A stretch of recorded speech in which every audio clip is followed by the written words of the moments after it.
और social media में एक और लहर चल रही है, सोशल मीडिया में नहीं, इसके बाहर भी काफ़ी लोगों का यह कहना होता है कि हम किसी की सोच को नहीं बदल सकते। हम क्यों किसी की सोच को बदलने जाएँ? कोई मांस की दुकान चल रहा है तो चलाने दो, उसकी मर्ज़ी, उसका पॉइंट ऑफ व्यू। अच्छा, यही मांस अगर आपके बच्चे का हो तो? तब भी क्या आप ये बोलेंगे? नहीं बोलेंगे ना, तब वो आदमी तुरंत बुरा हो जाएगा।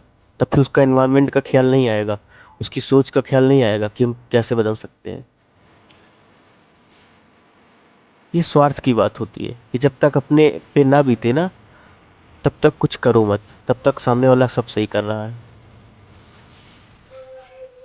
कि ऐसे तर्क वही लोग देते हैं कि हम किसी की सोच को बदल नहीं सकते, जिनको कुछ करना ही नहीं होता है, जो बस आराम चाहते हैं अपनी ज़िंदगी में, अपना और अपने परिवार के साथ रहना आराम से, बस।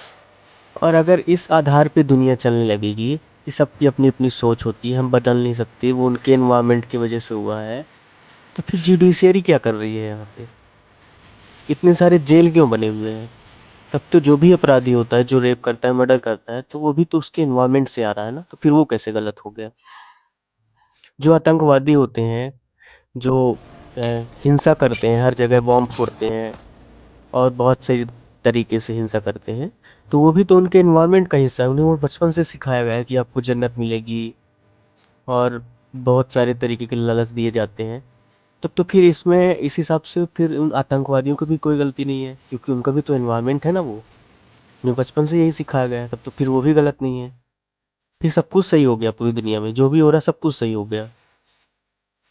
ये पॉइंट ऑफ व्यू, और हम किसी को सोच को क्यों बदलेंगे, हमें क्या मतलब है, किसी की सोच को हम नहीं बदल सकते, ये तब तक ठीक लगता है जब सामने वाला सिर्फ अपने ऊपर हिंसा कर रहा हो।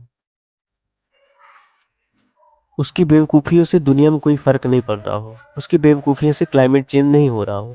हाँ, किसी का पॉइंट ऑफ व्यू कि उसे जाके पहाड़ से ऊपर कूद जाना है, तो ठीक है, अच्छी बात है। उसकी सोच को हम क्यों बदलेंगे? ठीक है, अच्छी बात है, चलो। वैसे इंसान होने के नाते हमें समझाना तो चाहिए, लेकिन ठीक है, चलो, वो अपने ऊपर ही हिंसा कर रहा है। लेकिन अगर उसका पॉइंट ऑफ व्यू ये है कि पहले वो सबको मारेगा फिर मरेगा, तो ये तो मूर्खता की बात है। उसका क्या हक है दूसरे को मारने का? रोड से चल रहा है तो ठेला को ठोक देगा, किसी इंसान को ठोक देगा, फिर बाद में खुद भी मरेगा। ये बेवकूफ़ी की बात होती है। तुमको खुद को मारना है डायरेक्ट जाके पहाड़ से, फिर और भी कुछ करने हैं, शराब पीना है, नशा करना है, तो तुम्हारे तक ही सीमित रखो अपनी पॉइंट ऑफ व्यू। तुम्हारी वजह से किसी दूसरों को नुकसान नहीं होना चाहिए। तब ठीक लगता है पॉइंट ऑफ व्यू तुम्हारा, लिए रहो अपना पॉइंट ऑफ व्यू।